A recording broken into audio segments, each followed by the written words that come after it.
우리는 지난 2년 가까이 팬데믹 시대를 살아오면서 참 이전보다 감사를 많이 잃어버리고 살아가는 시대를 살아가고 있습니다.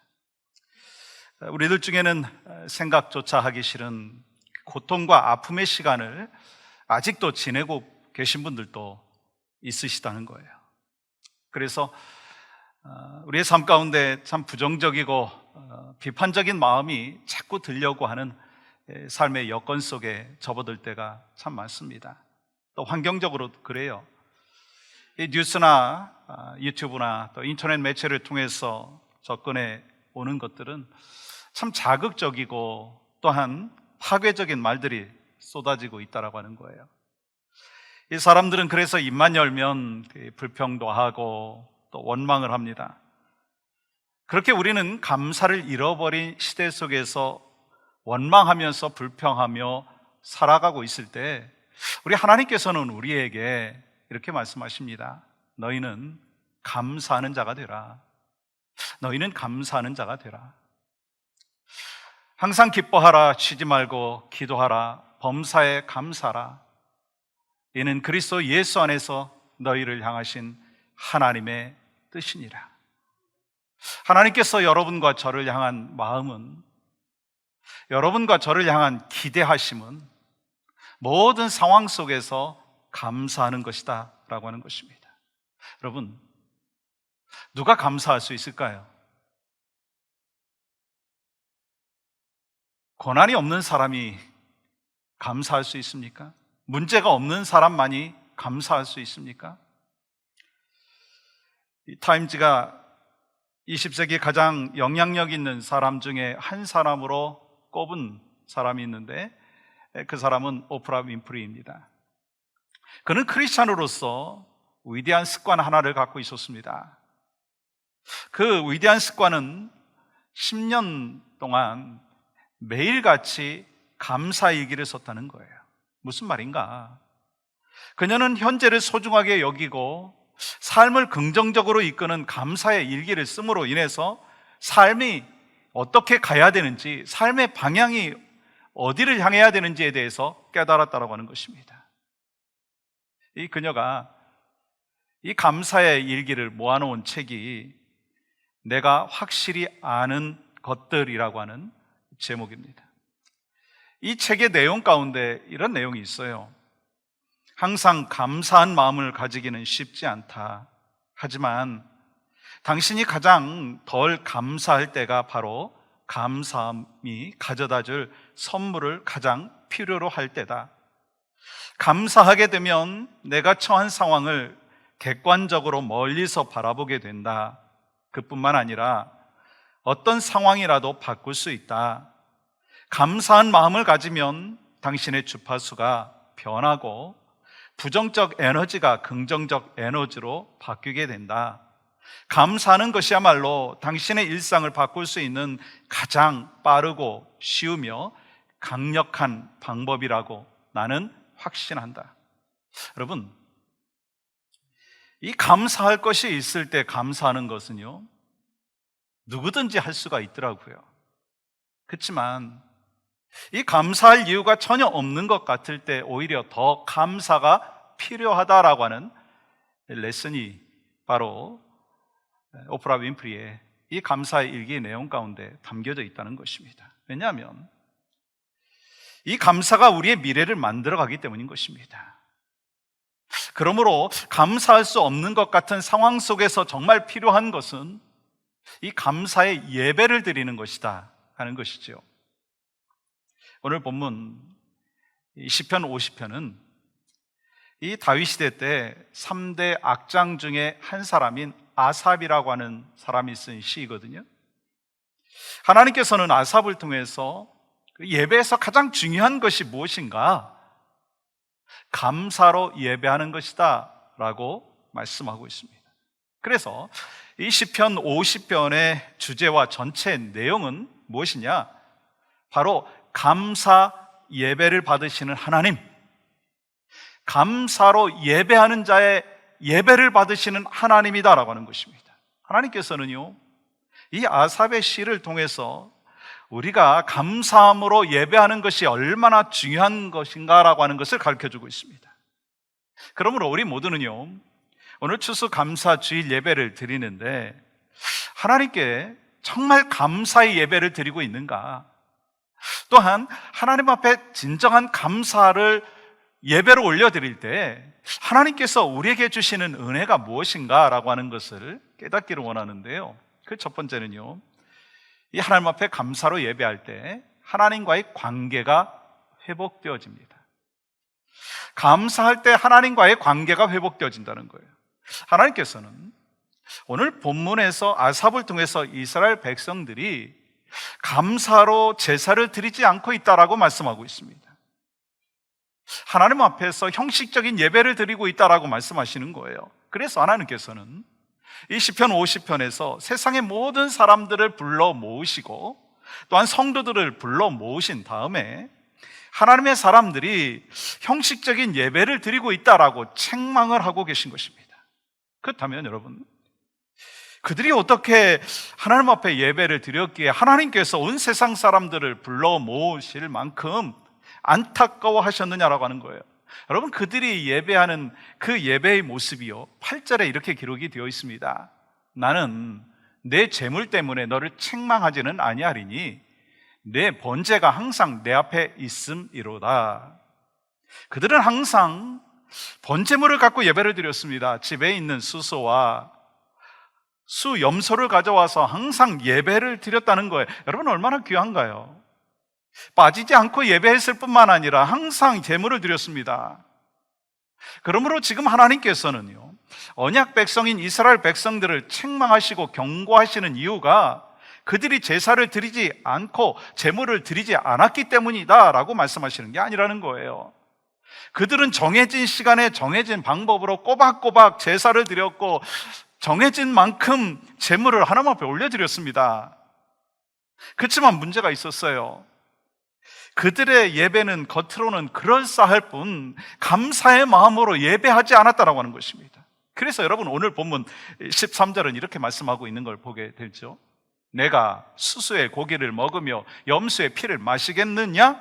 무슨 말씀이에요? 너희들이 아무리 헌금을 많이 해도 그 헌금을 받지 않으신다라고 하는 거예요. 왜요? 12절에서 이렇게 말씀을 하고 있습니다. 내가 가령 주려도 내게 이르지 아니할 것은 세계와 거기에 충만한 것이 내 것이미로다.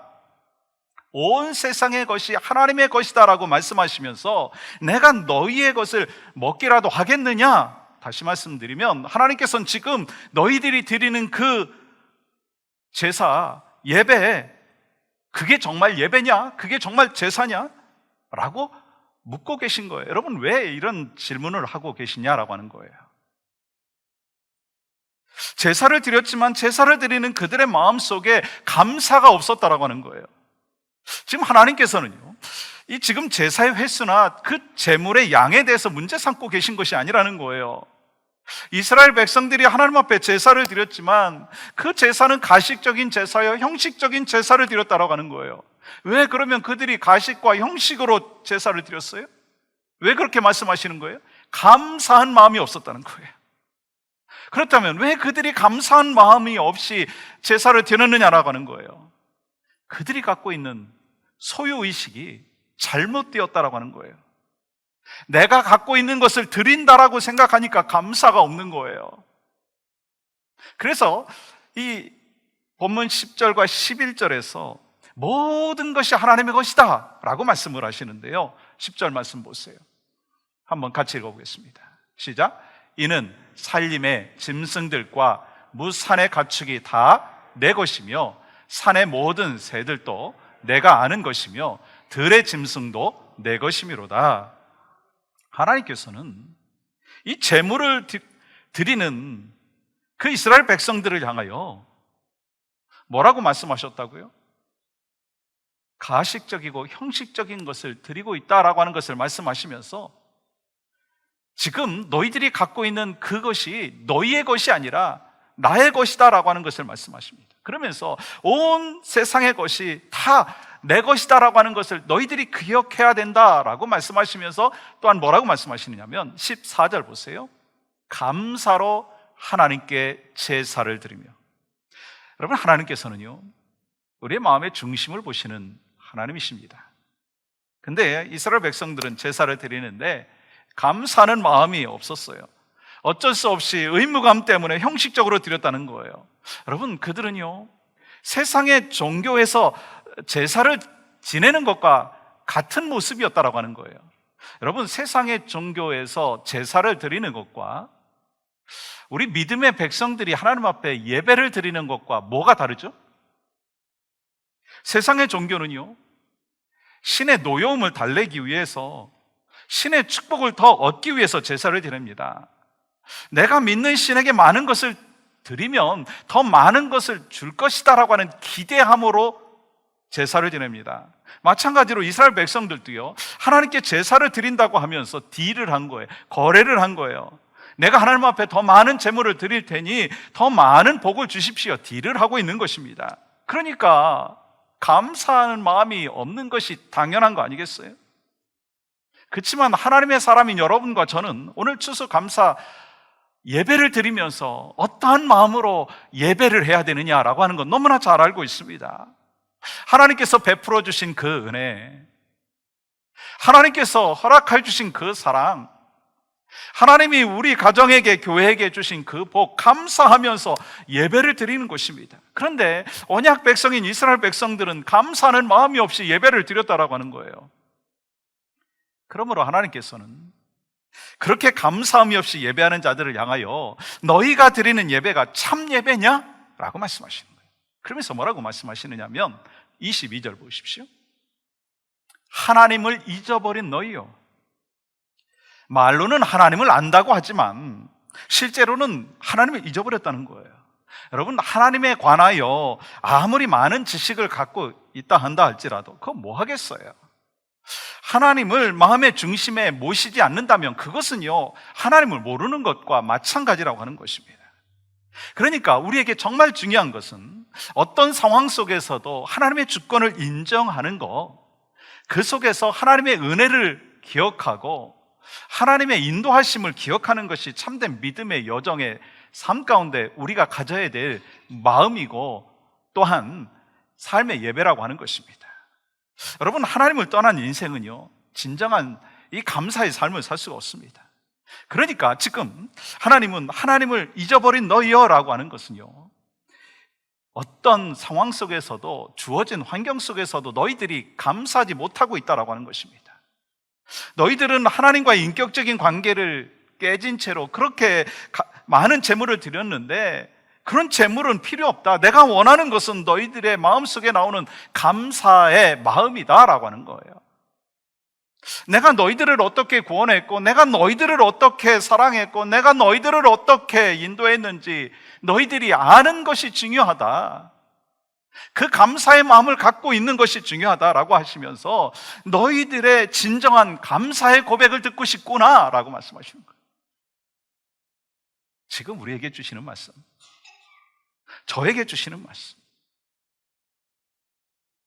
이 마음이 하나님의 마음인데 너희들이 어떤 마음으로 지금 하나님 앞에 추수감사 예배를 드리고 있느냐, 감사의 삶을 살고 있느냐, 주님이 지금 도전하고 계시다고 하는 거예요. 이스라엘 백성들이요, 하나님께 진정한 감사를 어떻게 하면 드릴 것인가 라고 하는 것에 대하여 관심이 있는 것이 아니라 어떻게 하면 더 많은 축복을 받을 것인가 라고 하는 것에 더 관심이 있었다라고 하는 것입니다. 그렇기 때문에 너희들은 나와 아무런 관계가 없다라고 말씀하시는 거예요. 그렇다면 여러분, 우리가 드리고 있는 이 추수감사 예배는 어떤 예배인가라고 하는 거예요. 목사인 제가, 성도인 여러분이, 우리 모두가 지금 하나님 앞에 올려드리고 있는 이 예배가 어떤 예배냐라고 하는 것입니다. 죄와 허물로 망가졌던 여러분과 저였어요. 하나님과의 관계가 완전히 깨졌던 여러분과 저였어요. 근데 하나님께서 독생자 예수 그리스도를 우리에게 보내주시고 십자가에 못 박게 하시고 생명의 길을 우리에게 허락하여 주셨고 우리가 예수 그리스도를 영접함으로 인하여 하나님의 사람이 되었습니다. 그래서 구원받은 믿음의 백성이 되었습니다. 여러분, 이것이 우리의 삶에 있어서 가장 중요한 감사의 제목이 되어야 되지 않겠습니까? 그래서 구원받은 사람은요, 감사할 수밖에 없다는 거예요. 거꾸로 말하면은요, 하나님께 감사하는 마음이 없는 사람은 이렇게 질문할 수도 있습니다. 정말 구원받은 사람인가? 정말 하나님 앞에 감사하는 마음이 없는 사람은요, 구원받은 사람인가라고 하는 것을 의심해 봐야 된다고 하는 거예요. 그만큼 감사가 중요한 것이고, 감사의 예배를 드릴 때 하나님이 주신 복이 있다는 거예요. 그 복이 뭐예요? 하나님과의 관계가 회복되어지는 거예요. 여러분과 제가 오늘 하나님 앞에 감사의 예배를 올려드리면서 구원에 대한 감사, 또한 나를 지금까지 지켜주신 은혜에 대한 감사를 고백하며 예배를 할 때 여러분과 저는요, 하나님과의 관계가 회복되어지고, 이를 통해서 우리의 마음 가운데 주시는 참된 평안과 또 감사와 감격은 날마다 더해지는 은혜가 넘치고 넘칠 줄 믿습니다. 그것이 바로 하나님께서 우리에게 주시는 메시지입니다. 또 우리가 하나님 앞에 감사의 예배를 드릴 때 두 번째는요, 하나님께 영광을 돌리게 된다는 거예요. 오늘 본문 23절 말씀 이렇게 기록합니다. 감사로 제사를 드리는 자가 나를 영화롭게 하나니, 감사로 제사를 드리는 자가 하나님께 영광이 된다라고 말씀하시죠. 다시 말해서 이 감사함으로 예배할 때 하나님께 영광이 된다는 것, 이 하나님께서 기뻐 받으시는 예배는요, 막 수준 높은 찬양이 아니라, 화려한 이런 조명이 아니라, 또 영상이 잘 만들어진 그런 것이 아니라 진심으로 감사하는 마음이다라고 하는 거예요. 여러분과 저의 인생의 목적이 무엇인가요? 우리는 날마다 그 질문 앞에 서야 합니다. 젊었든지 노년의 시기를 걸어가든지 항상 질문을 해봐야 되는 거죠. 내 인생의 목적이 무엇인가? 지금 내 인생의 목적이 무엇이고 그 목적대로 제대로 달려가고 있는가 하는 거예요. 여러분과 저의 인생의 목적이 뭐죠? 하나님 앞에 영광을 올려드리는 것입니다. 하나님 앞에 영광을 올려드리는 것이고 하나님 앞에 기쁨을 올려드리는 것입니다. 그게 인생의 목적이다, 이유입니다. 그렇다면 하나님께 영광이 되기 위해서 우리에게 필요한 것이 뭘까라고 하는 거예요. 로마서 12장 1절은 이렇게 기록하고 있어요. 함께 읽겠습니다. 시작. 너희 몸을 하나님이 기뻐하시는 거룩한 산 제물로 드리라. 이는 너희가 드릴 영적 예배니라. 무슨 말씀이에요? 우리가 매 주일 교회 나와서 예배 드리는 것만이 예배가 아니라 우리의 삶의 정황 속에서, 그 삶의 현장 속에서 예배하는 것이 참으로 중요하다. 그래서 삶 가운데 감사가 있는 것이 참으로 중요하다라고 하는 것을 말씀하고 있습니다. 우리가 성경을 읽다가 보면 참 하나님의 사랑을 많이 받은 사람이라고 생각되어지는 인물들이 속속 등장하잖아요. 저는 대표적으로 한 사람을 꼽으라고 한다면 다윗을 꼽고 싶습니다. 그렇다면 왜 다윗을 하나님께서 그렇게 사랑해 주셨느냐라고 하는 것입니다. 다윗이 하나님께 영광이 되었기 때문인 것입니다. 여러분, 구약에 나오는 이 감사라고 하는 단어가 122번 나온다고 하더라고요. 근데 그 중에서 34번이 다윗이 감사한 고백이라는 거예요. 저는 그 감사의 고백을 다윗이 했을 때 그냥 예배 드릴 때만 감사가 아니라 삶 가운데 감사를 했기 때문에 그의 감사가 성경 속에 계속해서 기록되고 있다라고 하는 것을 생각해 보았습니다. 그러니까 여러분과 저에게 있어서 이 감사의 고백으로 다윗이 삶을 하나님 앞에 올려드렸듯이 우리가 그렇게 드려야 된다는 거예요. 우리가 예배를 드리고 또 봉사를 드리고 기도를 드리고 헌금을 드리지만 가장 중요한 것은요, 거기에 뭐가 들어가 있느냐는 거예요. 아니, 중심에 뭐가 있느냐라고 하는 것입니다. 감사가 있어야 된다는 거예요. 감사로 예배를 드릴 때 하나님께서 기뻐 받으시고 하나님께서 영광을 받아주시는 줄 믿습니다. 저는 오늘 여러분들이 점심으로 드시는 그 감사 도시락, 그 준비하는 손길들을 그냥 옆에서 지켜만 봤습니다. 근데 그분들이 수고하고 헌신하면서 저는 그분들의 그 마음 가운데 뭐가 있을까라고 하는 생각을 해봤습니다. 왜 다른 사람들은 안 나오는데 왜 나만 나와서 이렇게 일하지? 저는 그런 마음을 쳐다볼 수가 없었어요. 자원하는 마음으로, 감사하는 마음으로, 헌신하는 마음으로 나와서 기쁨으로 그 사명을 또 감당하시더라고요. 저는 소망하는 마음이 있습니다. 여러분과 제가 정말 하나님 앞에서 말씀을 알고 깨닫고 정말 중요합니다. 근데 정말 우리가 말씀 속에서 진리를 깨닫고 그 말씀대로 살아가고 있느냐라고 하는 거예요. 그 질문 앞에서 우리는요, 항상 넘어질 때가 많습니다. 그래서 그런 말을 많이 하죠. 입으로만 잘한다고, 머리로만 잘한다고. 여러분, 하나님께서 여러분과 저를 향하여 기대하시는 것은 봉사하고 섬기고 예배하고 헌물 드리고 또 기도하는 여러 가지의 삶의 여건 속에서, 또 삶의 현장 속에서 정말 내가 하나님 앞에 감사의 고백을 올려드리고 있느냐라고 하는 것입니다. 그게 바로 필요하다라고 하는 것을 우리 하나님이 말씀하고 계신 거예요. 하나님께서는요, 우리의 중심을 보시기 때문에 자기 만족과 형식적인 예배를 받지 아니하십니다. 여러분, 오늘 본문에서는요, 예배 그 자체가 하나님을 영화롭게 한다고 말씀하지 않습니다. 하나님은 형식적인 예배를 받지 아니하십니다. 그렇기 때문에 예배자의 마음 가운데 감사하는 마음이 없다 하면 하나님을 영화롭게 하실 수 없다는 거예요. 하나님 앞에 기쁨으로 예배하는 것이 아니라고 말씀하는 것입니다. 여러분, 우리가 왜 감사하지 못하고 불평할까요? 이 초점이 잘못되어 있기 때문이다라는 거예요. 여러분, 한 가지 좀 어려운 질문을 해보겠습니다. 여러분, 예배는요, 누구를 위해서 드리는 것입니까? 1번 하나님, 2번 나. 누군가요?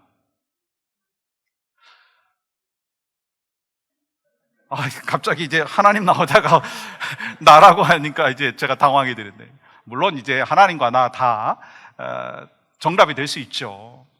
근데 정말 하나님 앞에 올려드리는 이 예배가 포커스가 누구여야 되느냐라고 하는 것입니다. 누구죠? 하나님이십니다. 그러면 우리는 예배를 마치고 나서 하나님께서 우리 예배를 기쁘게 받으셨는가? 라고 하는 질문을 할까요? 아니면 내가 오늘 예배를 통해서 은혜를 받았는지, 이 설교를 통해서 은혜를 받았는지, 뭐 찬양을 통해서 은혜를 받았는지 그것을 생각합니까? 사실 우리는 분명히 이 예배가 하나님이 받으시는 예배이고 또 포커스가 하나님께서 받으시는 예배야 된다라고 하는 건 너무나 잘 알고 있지만 나의 만족과 유익을 먼저 생각할 때가 참 많다는 거예요. 초점이 잘못되어 있을 때가 참 많다는 거예요. 마찬가지예요. 우리는요, 있는 것보다 없는 것에 초점을 둘 때가 참 많습니다. 그러니까 불평이 나오는 거죠. 그러니까 우리는 더 무엇이 있어야 행복한 것이 아니라 이미 주신 은혜를 기억하는 것이 바로 감사의 길이다라고 하는 것을 우리가 알아야 된다는 거예요. 여러분, 왜 우리가 불평과 원망을 합니까? 초점이 잘못되어 있기 때문이에요. 또 한 가지는요, 하나님의 은혜를 잊고 있기 때문인 것입니다. 우리가 불평하고 원망하는 그 이유는 그럴 만한 이유가 있기 때문에 불평하고 원망한다고 생각을 하죠. 근데 사실은요, 이 불평과 원망할 거리가 있기 때문만이 아니라 하나님을 잊어버렸기 때문에, 하나님의 은혜를 잊고 있기 때문에 불평과 원망이 나올 때가 얼마나 많느냐는 거예요. 거기에 대한 좋은 예가요, 출애굽한 이스라엘 백성들의 그 40년 동안의 광야 생활을 꼽을 수가 있습니다. 그들은 이 삶이 힘든 이유가 뭐 광야라고 하는 그 환경 때문만이 아니었다라고 하는 거예요. 물론 광야가 힘들죠. 제가 성지순례 가보니까 정말 광야에서 이 40년 동안을 지냈다라고 하는 것 정말 기적이고 고통이었겠다라고 하는 생각을 가져보았습니다. 근데 그 광야 가운데서도요, 하나님이 함께 하셨잖아요. 낮에는요, 이 더울까봐 구름 기둥으로 시원하게 하나님께서 허락하여 주셨고, 밤에는 추울까봐 불 기둥으로 따뜻하게 해주셨어요. 그러니까 광야라고 해도요, 그냥 광야가 아니라 하나님이 함께 해주시고 하나님이 돌봐주시고 하나님이 인도해 주셨다라고 하는 거예요. 그럼에도 불구하고 그들은요, 밤낮으로 불평하고 원망했어요. 왜 그들이 그렇게 했느냐는 거예요. 하나님의 은혜를 잊어버렸으니까. 하나님의 은혜를 기억하지 못하니까요, 불평하고 원망한다라고 하는 것입니다. 여러분은 아침마다 만나온 메추라기를 통해서 베풀어 주신 은혜가 그들에게 있었습니다. 반석에서 생물이 나오는 그 은혜를 하나님이 허락해 주셨습니다. 그들은 놀라운 하나님의 은혜 속에 살고 있었지만 하나님의 은혜를 잊어버리니까 은혜 속에서 불평이 나오고 원망이 나오는 거예요. 아니, 은혜 밖에서 나오는 거죠. 그렇지만 여러분, 하박국 선지자는 어떻습니까? 정말 최악의 상황 속에서도 최고의 감사를 올려드렸다는 거예요. 무화과 나무가 무성하지 못하고 포도나무에 열매가 없고 감람나무에 소출이 없고 밭에 먹을 것이 없고 우리의 양이 없고 외양간에 소가 없다. 여러분, 그 상황은요, 최악의 상황이었습니다. 그렇지만 그는 구원의 하나님으로 인하여 기뻐하고 즐거워하였다라고 하는 거예요. 여러분, 하박국 선지자는요, 소유의 넉넉함 때문에 감사의 고백을 올려드린 게 아니라고 하는 걸 여러분 너무나 잘 알고 있잖아요. 약속을 신실하게 지키시는 그 하나님의 은혜, 지금은 바벨론을 통하여 징계를 허락하고 계시지만 결국 구원해 주실 그 하나님의 은혜를 기억하였기 때문에 최악의 상황 속에서도 감사를 할 수 있었다는 거예요. 그러므로 하나님의 구원의 은혜를 기억할 때 감사 예배를 올려드릴 수가 있다는 거예요. 지금 여러분과 제가 이 팬데믹의 어려운 상황 속에서 두 번째로 추수 감사 주일 예배를 드리고 있습니다. 여러분, 어떤 마음으로 드리고 있습니까? 우리의 마음에 하나님께서 정말 나를 구원하여 주시고 은혜를 베풀어 주시고 또 삶 가운데 정말 블레싱을 허락하여 주셨다라고 하는 것을 기억하고 하나님의 놀라우신 은혜를 회복하며 예배하고 있느냐라고 하는 거예요. 수십 년 신앙생활을 했기 때문에 수십 번 경험한 추수감사 주일이 아니라 앞으로 나에게 허락되어질 이 추수감사 주일이 몇 번 될까라고 하는 생각을 한번 해보십시오. 아무도 모릅니다. 그러나 정말 하나님이 원하시는 것이 뭔가, 한 해 한 해를 살아가면서 정말 하나님 앞에 감사의 예배를 올려드리고 구원의 감격을 하면서 하나님 앞에 올려드릴 때 그 예배가 바로 하나님 앞에 영광이 된다라고 하는 것을 생각한다면, 우리는 매년 다가오는 추수감사주일이지만 매번 하나님 앞에 진정한 감사를 올려드릴 때 이를 통해서 하나님 앞에 영광이 된다는 거예요. 여러분, 성경은 분명히 우리에게 그것을 증언하고 있습니다. 23절 말씀 보세요. 감사로 제사를 드리는 자가 나를 영화롭게 하나니 그의 행위를 옳게 하는 자에게 내가 하나님의 구원을 보이리라. 사랑하는 여러분, 오늘 추수감사 예배를 드리며 여러분에게 감사가 있으십니까? 오늘 추수감사 예배를 드리며 여러분에게 감사가 있으십니까? 감사로 예배할 때 하나님께서 영광을 받으신다는 거예요. 소망하고 기도하기는 여러분의 각자의 마음 가운데 감사가 흘러 넘치기를 원합니다. 여러분의 삶 속에서 하나님께서 은혜를 베풀어 주신 것을 기억하며 감사가 넘쳐야 된다는 거예요.